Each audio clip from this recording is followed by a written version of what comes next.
Hey everyone, welcome back to my channel. I hope you're all doing well out there today.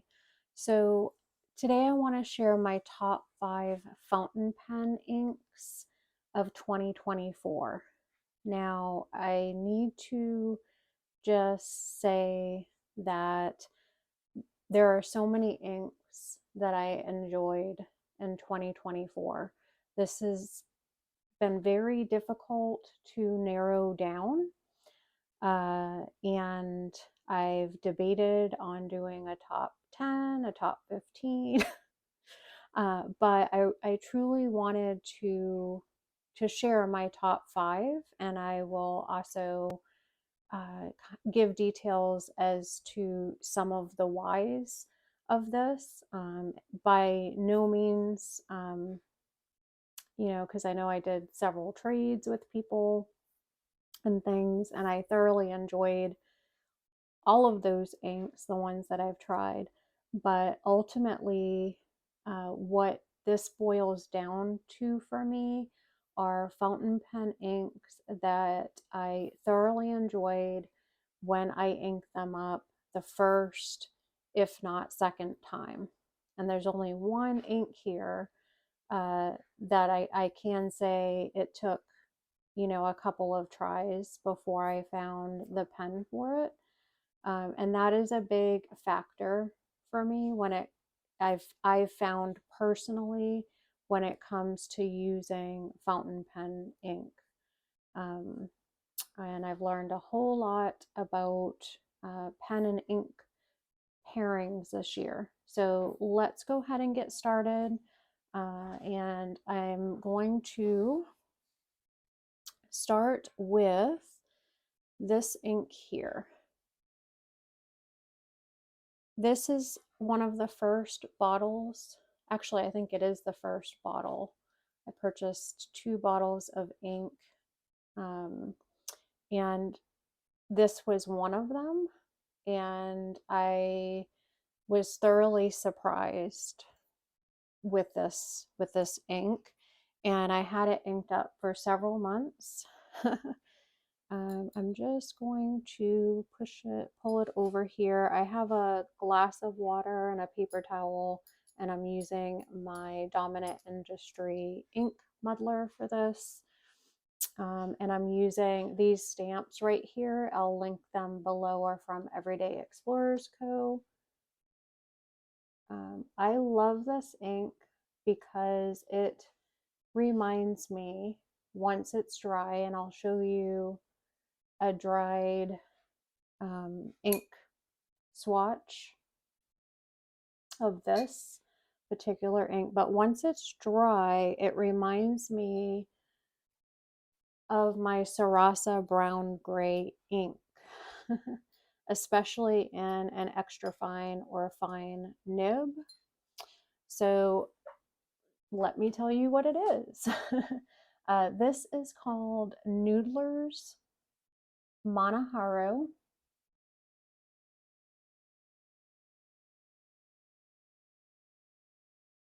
Nahara, and hopefully I am pronouncing that correctly. Nadahama.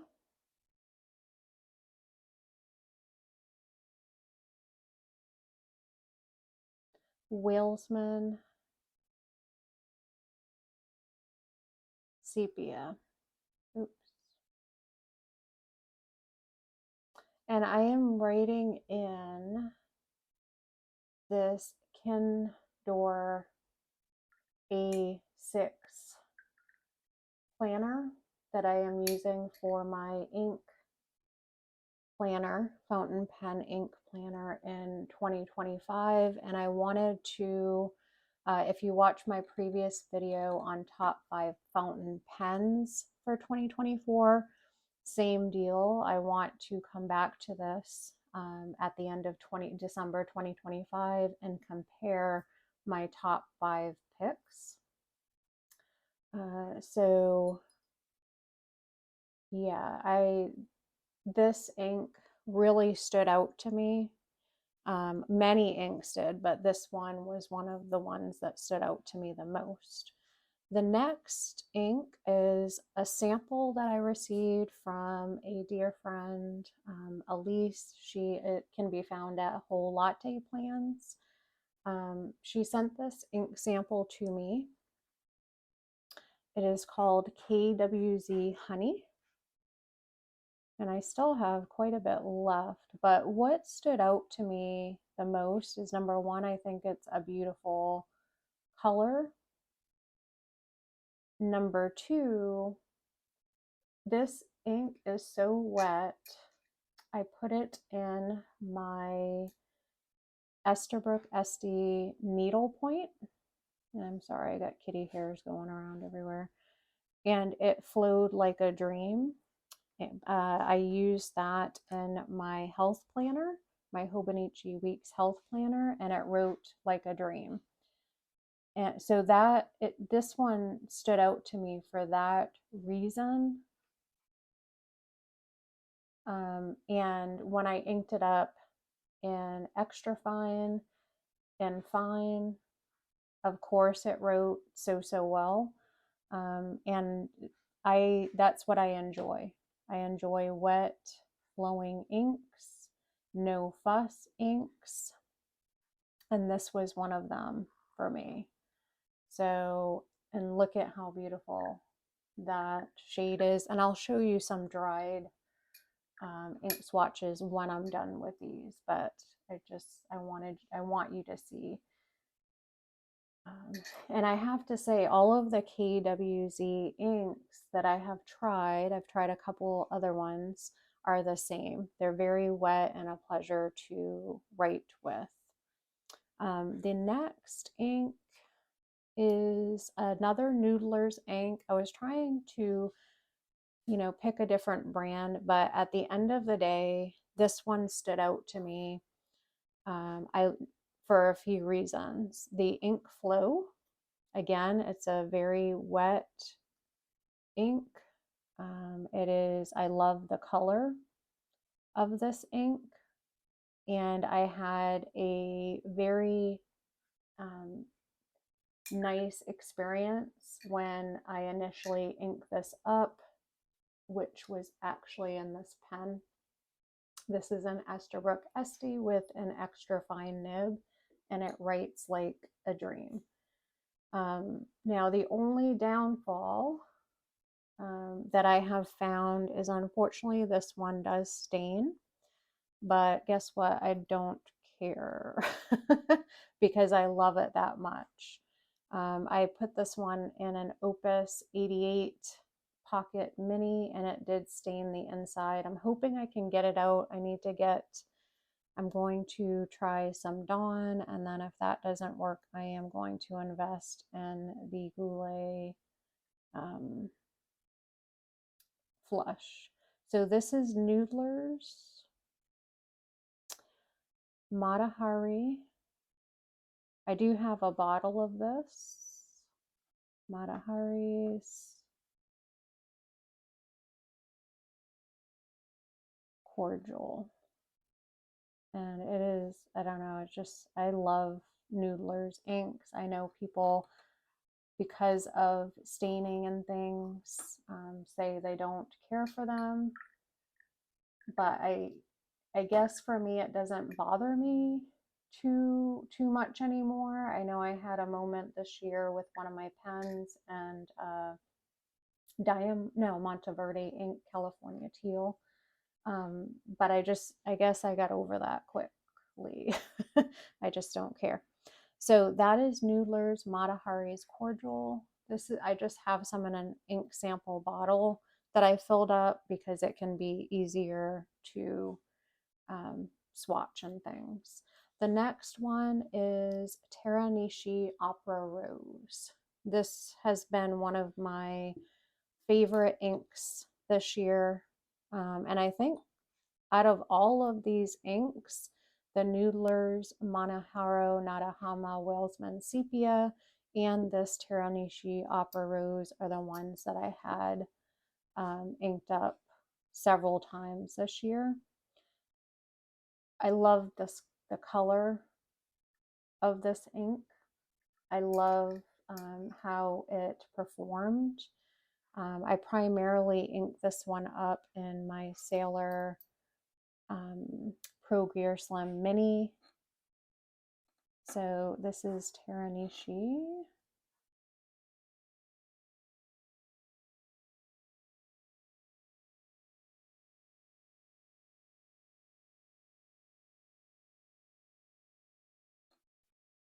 Opera Rose.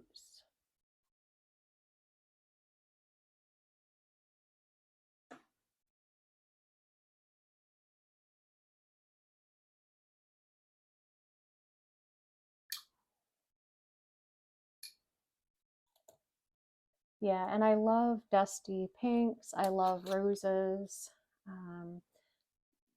I really had to think about this because there's another ink that I love so, so much that I recently purchased a small 10 milliliter bottle, and it's called J Urban Terre des Feux. And that reminds me of like a dried rose, even though it's supposed to be stand for fire. But at the end of the day, this one performed the best for me, and I truly, truly love the shade and the coloring, and I enjoyed using it on a daily basis. I typically ran out of that ink. I wrote it dry. So yeah. And then the last color, let me make sure you all can see. I'm going to zoom in so you can see a little bit better. Is a Ferris wheel press ink, and it's called Moss Park Green. This one I can't remember I think I cannot remember the first pen, honestly. I just know it did not go well, and I kind of got frustrated. I was newer to the community and fountain pens and things, and so I let it sit for a while. Oops, I forgot to fill the little dots in with the other ones. Oh well. And then I inked it up in my TWSBI Diamond 580 Mini in the white rose gold with a medium nib. And I literally, it was the first pen that I wrote dry. And I wanted to ink it up, but I had so many other pens to use. So yeah, Ferris wheel.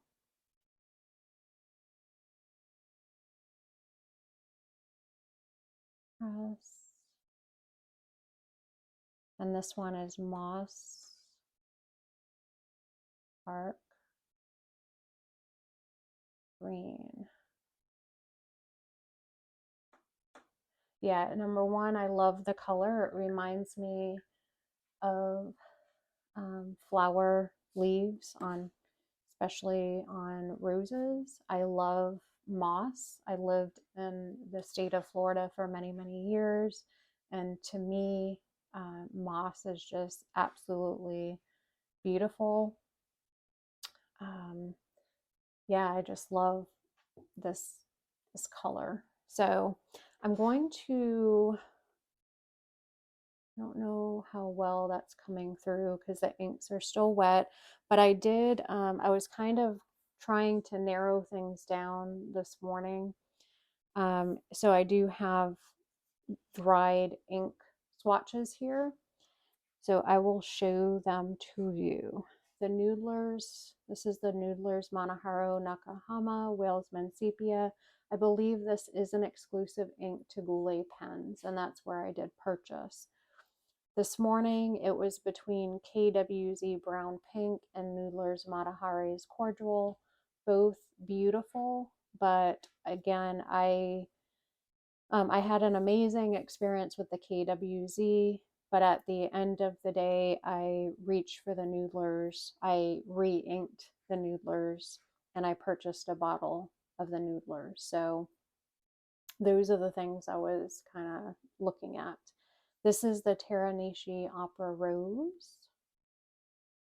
And then here is the Ferris Wheel Press Moss Park Green. and that KWZ Honey. So those are my, excuse me, aside from this one, ignore that. These are my top 5 inks of 2025. I would love to see yours. If you do not plan on recording, list them below in the comments. I'm still finding there are so many ink brands that I haven't tried yet, ink colors, and I love checking them out. So I would love for you to, if you don't have a top 5, maybe list your top whatever. Even if it's one ink that you use or a couple that are your staples. I would love to know what they are, and I hope you all are doing well. Sending love and God bless.